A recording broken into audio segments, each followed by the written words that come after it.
Exit poll तो राजा की ही जुबान बोलेगा। राकेश टिकैत ने ईवीएम पर भी उठाए सवाल। जहां लोकसभा चुनाव के नतीजे 4 जून को मतगणना के बाद सामने आएंगे, लेकिन इससे पहले एग्जिट पोल के नतीजे सामने आ गए हैं, जिसको लेकर राकेश टिकैत ने अपनी प्रतिक्रिया दी है। लोकसभा चुनाव 2024 संपन्न हो चुका है। 4 जून को मतगणना होना है, लेकिन इससे पहले एग्जिट पोल के नतीजे आ चुके हैं।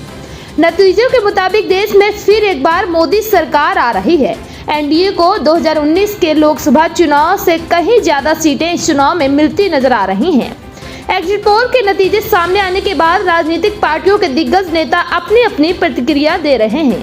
पीएम से सीएम और नेता से प्रवक्ता सभी अपने पक्ष सामने रख रहे हैं।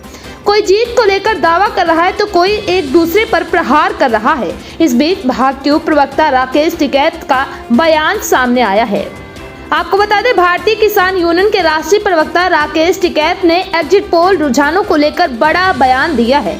उत्तर प्रदेश के बागपत जिले पहुंचे राकेश टिकैत ने कहा कि जिस देश का राजा ज्योतिष और तानाशाह हो, वहां एग्जिट पोल ही क्या करेगा। एग्जिट पोल तो राजा की ही जुबान बोलेगा।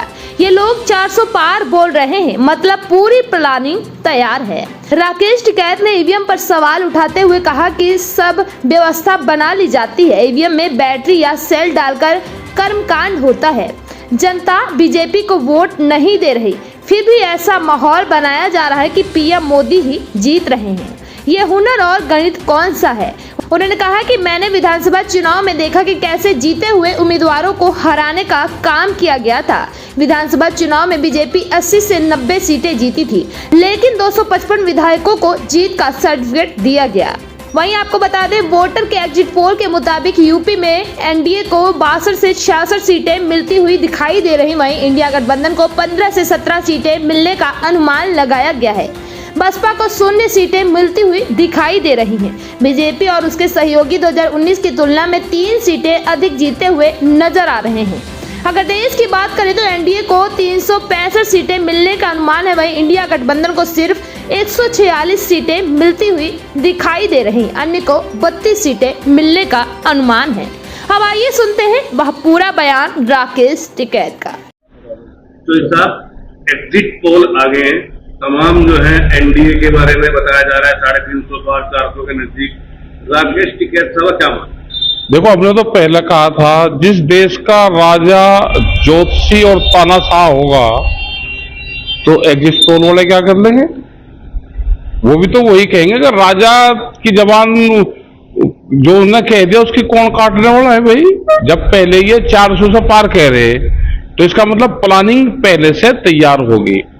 देखो, ये समझ में नहीं आ, जो पॉलिटिकल पार्टी वाले सारे, जब ईवीएम मशीनें जैसे इलेक्शन हो गया, वे कहाँ रखी जाती है, उसके बाद में चुनाव से जाने से पहले रिपेयर हो, उसमें सेल डले, बैटरी डले, जो कुछ कर्मकांड हो सारा वहां से हो जा।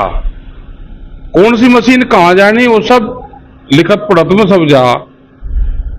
कौन सी मशीन कहाँ जानी, कितने उसमें जातीय समीकरण है, क्या है, क्या कहाँ का माहौल है भाई।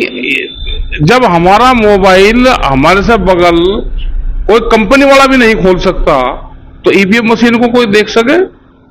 वो सब पहले ही सेटिंग बाजी सब हो जाती है इसमें। तो चौधरी साहब, आपका मानना ये है कि जो तमाम भाई सब कुछ है, हमने तो यहाँ विधानसभा में देखा, आपने भी देखा, जहां पर बड़ौत माम है यहाँ पे देखा, यहाँ पर तो उस टाइम पे तो जो जीते हुए कैंडिडेट थे वे आ रहे, सहारनपुर में, यहाँ पे बिजनौर में, उसमें 80 से 90 सीटें जीती थी विधानसभा में और 255 के सर्टिफिकेट दिए थे। तो ये यहाँ पे ईवीएम और ये एग्जिट पोल वाले क्या कर लेंगे? लगातार जो एग्जिट पोल कह रहा है कि ये तीसरी बार जो आगे, इसमें आपको फिर साफ साफ भ्रांति नजर आ रही है क्या? भाई जनता वोट दे दी रही और सब कह रहे कि भाई जीतेंगे यही। ये हुनर गणित कौन सा है? गणित समझ में नहीं आया किसी की। ठीक है साहब, आपने 7वें चरण के आसपास जो है आह्वान किया कि भाजपा को वोट नहीं देना, नहीं नहीं, ये संयुक्त मोर्चे का पूरा वो है, और सब लोग लगे हुए भी थे पहले, जिसको जहां देनी हो दे लगा। लेकिन हरियाणा के लोगों ने ये कहा कि आपने किसी के लिए कह दिया, तो हमारा चुनाव से कोई संबंध नहीं था, ना हमने किसी के लिए कहा। लेकिन उनको कुछ लगा होगा कि जो चौटाला परिवार है वे लड़ रहे थे, किसी ने पूछा पत्रकार ने जी हम, या गांव के लोगों ने जी हम तो उसको वोट देंगे, मकाबा उसको दे लो।